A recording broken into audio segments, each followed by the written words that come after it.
We expect certain things from a desert: dirt, sometimes sand, a lot of dryness, maybe the scorpion king. We can even accept that there's going to be some really weird plants in the desert. But what don't we expect? This stuff. Pioneer Town, California. Have you ever wanted to live in a real-life Western film? Ever wanted to mosey on down to the saloon, order a shot of their finest whiskey, then head out to hop on your horse and go search the hills for gold? Then welcome to Pioneer Town, a totally fake Western town in the middle of nowhere that you can actually live in if you're that kind of weird. Built in 1946 in the Mojave Desert by country and Western stars like Roy Rogers and Gene Autry, Pioneer Town used to be a hot spot for Hollywood to film Westerns. But since that genre died out, it's become a monument to lost dreams, with some tourists loving it so much they've actually become permanent residents. Why? Well, the chance to see random celebrities like Paul McCartney and Emma Stone show up in town might be part of it. Mongolia's singing desert dunes and lakes. The Badain-Jaran Desert covers 19,300 square miles of Inner Mongolia, gets only a few inches of precipitation a year, and has some of the highest sand dunes in the world. The so-called mega dunes average between 660 and 980 feet tall, with the highest reaching around 1,500 feet tall. The field of mega dunes is also home to a series of lakes that science can't consistently explain. No rivers feed them, no rainfall replenishes them, but they're most likely fed by a system of underground springs. So why are half of the lake saltwater and the other half freshwater? Scientists are still combing the desert for answers. What about you guys? We ain't found. And that's not the only strange thing about Badain-Jaran, because those dunes also sing and shout and boom. Scientists say it's because when minor tremors move through the dunes, the sand acts as an amplifier. How much of an amplifier? The Badain dunes have been recorded shouting at 105 decibels, roughly the same amount of noise a chainsaw or tractor generates. That's gotta be annoying. Desert Christ Park, California. If you ever wanted to photobomb Jesus, well, you're in luck thanks to the aptly named Desert Christ Park. Located in Yucca Valley, California, the park is home to a slew of biblical statues, including a giant relief of the Last Supper that begs for audience participation. The whole bizarre scene was created by accident in 1951 when a sculptor named Anton Martin was refused permission to install a cement statue of Christ on the edge of the Grand Canyon. The sculpture became known as the Unwanted Christ before it finally found a home in California, where it served as the foundation for a whole arrangement of religious statues.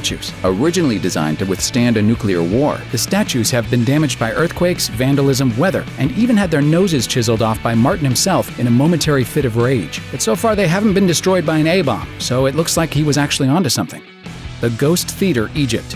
Head out into the desert of the Sinai Peninsula, and you might stumble across 700 wooden seats lined up in the desert sand. The brainchild of a guy named Dayan Edel, it was once supposed to be a gigantic outdoor movie theater, scheduled to open in 1997 with a screening of Jurassic Park. However, the event never happened. Some say it was sabotaged, leaving this ghost theater to slowly rot away in the desert sands, extinct, like the T-Rex.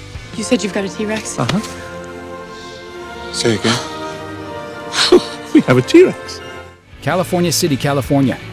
In 2015, California City had a population of 13,165, and that made it number 340 on the list of the state's largest cities. In terms of physical size, though, it's the third largest city in California. That's because back in 1958, an entrepreneur named Nathan Mendelsohn planned to turn this remote patch of desert into the next Los Angeles. He bought a whopping 82,000 acres and planned out an entire massive city, laying out a huge grid of roads and selling lots to speculators and dreamers. Unfortunately, it never panned out, with 14,000 landowners awarded settlements and refunds for their broken promises and broken hearts. Once a land of promise, but today the majority of its 200 square miles are made up of open desert and the remains of what was supposed to be something much, much bigger. Those ghost roads can still be seen, though, stretching across the vast emptiness like a mass hallucination. It's extremely eerie and pretty darn cool. The Desierto Florido, Chile.